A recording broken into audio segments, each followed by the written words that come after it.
me who are so excited. This group was very fired up. And they understand now that there is a new sheriff in town, that this president is going to take the safety and the security of the American people seriously. And what that means is deporting those individuals who not only came here illegally, but who committed crimes after they were here. Well, and you delivered it. It's understood. You delivered it only the way that you can, Judge. Let's take a look at that. Cities and states across this great nation, progressive mayors are prioritizing the protection of illegal criminals who not only violated our law to come here, but in addition, committed additional crimes while they were here. If you believe in America and conservative values and everything in our Constitution, it is time for you to demand an end to the criminal enclaves that are known as sanctuary cities. And of course, Judge, as you know, 80% of Americans agree with you per the Harvard poll that was out about that. So a powerful message that crowd is ready to hear at this point. Well, you know, I'm not surprised it's 80%. Look, all people want is to be safe and secure in their homes. They want to protect their families. And if this government, and we now know that Donald Trump is going to do something about it, but, you know, the first order of government is to protect us. And that's what people want. In fact, they demand it. And these mayors of these sanctuary cities who've decided that they are going to give sanctuaries to criminals who've been deported some of the 5 times and convicted of felonies, look, we've got to stop it, end it, do whatever needs to be done. And I know that under President Trump and this CPAC agrees with me, it's going to be done. You know, this year, Judge, it's a little different at CPAC because for the last 8 years, you know, everybody there has been talking about the White House looking in. Well, this time, they actually have control. The conservatives have control of the White House. And there's, what I have read in accounts is there's a completely different atmosphere because the possibilities are endless now that they've got one of their own at 1600 Pennsylvania. There's no question. I mean, this audience is electrified. They are energized. It's almost like the audience that you hear before an election. They're like, you know, we're going to get out there, we're going to do it. Well, they did do it. And what you've got now is an audience that is so fired up that they believe they can actually get done their conservative agenda, which is an American agenda. It's about families and values, following the law, the Constitution, and it's fired up here. And today, last night, right after I spoke, Vice President Pence spoke. This morning, the President is going to be speaking. Even our Lou Dobbs is going to be here this morning. And Sebastian Gorka. There's a lot of energy, a lot of energy. And it seems like a big takeaway from a lot of the speakers, including Vice President Mike Pence, is don't blow it. That, you know, winning the election was just the beginning. We have a real opportunity here to follow through on the promises that we made throughout the campaign trail. What do you want to hear from President Trump? He's about to speak at 10:20 this morning. Well, what we're, I believe, going to hear, and I know this audience wants to hear, is the unbelievable number of things that he's done in 30 days, what he plans to do in the next 30 days, and what we're going to see is a president who actually follows through on his promises, a president who actually does what he says he's going to do. And this audience is going to love every minute of it. And, you know, we've had the White House here from, you know, Steve Bannon was here, right? Priebus, the vice president, the president. Sean Spicer's going to be here. It's all good stuff. And I'm doing a lot of interviews for my show, Justice for Tomorrow Night. We got a lot of interviews. We'll be at the White House a little later today.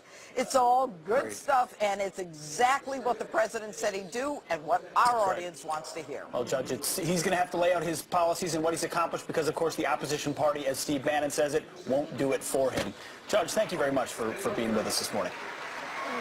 And by the way, Judge, I know that they're clapping behind you. Are they clapping for Jesse Waters? Because I know he's there at CPAC. I haven't seen him, but I think he's here. I think he's around there somewhere. I think they're clapping for you, Judge. They love life. They just love it here. All right. Great to see you guys. Good to see you as well. I'm excited. So Jesse Waters is at CPAC, and he's going to join us this morning. Coming up next, right? That's right. We're going to step aside. More from CPAC and your nation's biggest town, New York City, in 2 minutes.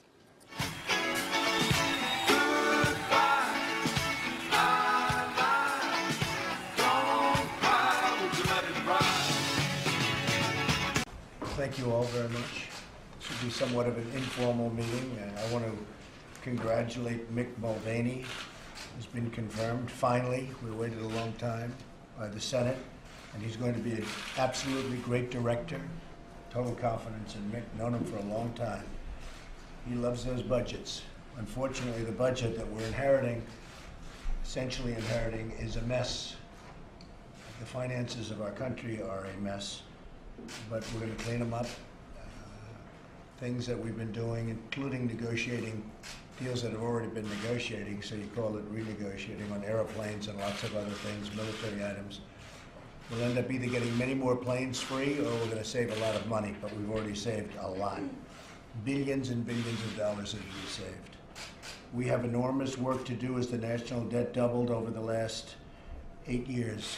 Our debt has doubled over a short period of time. I want the American people to know that our budget will reflect their priorities. We'll be directing all of our departments and agencies to protect every last American and every last tax dollar. No more wasted money. We're going to be spending the money in a very, very careful manner. Our moral duty to the taxpayer requires us to make our government leaner and more accountable. We must do a lot more with less. And we must stop the improper payments, end the abuses, negotiate better prices, and look for every last dollar of saving. We've already imposed hiring freezes on non-essential government workers, and part of our commitment is to continue to do that for the American taxpayer. We have appointed a cabinet that knows how to manage dollars wisely. I've known many of the folks for a long time. They've been tremendous winners, whether it's Steve or Gary or another Steve right here. And that's why I will direct them to manage the country's dollars and your dollars very wisely.